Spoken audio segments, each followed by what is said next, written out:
নিজের প্রশংসা নিজে করতে হয় না। আল্লাহর রহমতে আমি সব দিক দিয়ে ঠিক আছি, কোনো দিক দিয়ে কমতি নাই। কপাল দোষে আমার স্বামীরা ধনী পরিবারের দীক্ষা, শাশুড়ি মাইনা লেয় নাই, তার জন্য তালাক হয়ে গেছে ভাই। আমার সন্তানের যদি দায়িত্বটা নেয় আল্লাহর রহমতে, দায়িত্ব নিয়ে আমার পাশে থাকে, সে গরিব হোক বুড়া হোক তালাকিও মানুষ হোক, আমার কোনো সমস্যা নাই। আল্লাহর রহমতে যে আমার সত্যিকারের ভালোবাসা আমার পাশে থাকবে তাকে আমি। দর্শক, আপনাদের তৃতীয় শুভেচ্ছা জানিয়ে শুরু করছি আমাদের আজকের প্রতিবেদন। তো দর্শক, দেখতেই পাচ্ছেন আমাদের সামনে এক আপু দাঁড়িয়ে আছে, আমরা তার গল্পটা শুনবো, জানবো আপু কেন আমাদের ইউটিউবের মাঝে আসলেন, তিনি কি বলতে চান। আপু আসসালামু আলাইকুম, ওয়ালাইকুম আসসালাম। কেমন আছেন? ভালো আছি, আল্লাহ কোনো মতন রাখছে ভাই।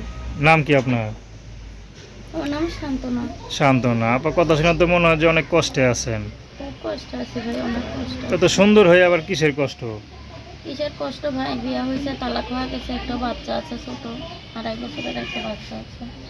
বাচ্চাটারও নিয়ে আমি সেরকম কাজকর্ম করে খাইতে পারতেছি না, কোনোখান থেকে কাজকর্ম দেয় না আমারে।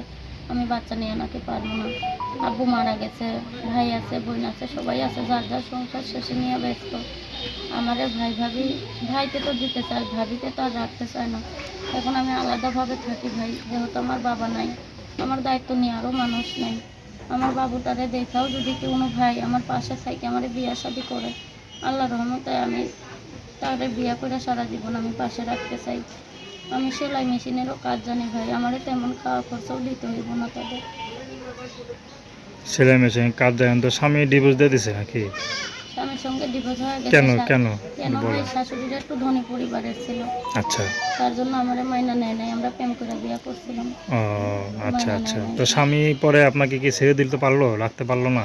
না, আমার শাশুড়ি চাপ দিয়া আমারই তালাক দিয়া আইছে, আমারে আচ্ছা। দিয়া তালাক দিয়া আইছে। বাবা কি করে? বাবা মারা গেছে আমার। মা মা আছে। কি করে? মা মা কিছুই করে না, মা তো এমনিতেই অসুখ মানুষ, হাই প্রেশার, আরও নানান অসুখ। আমার আম্মু কিছুই করা পারে না।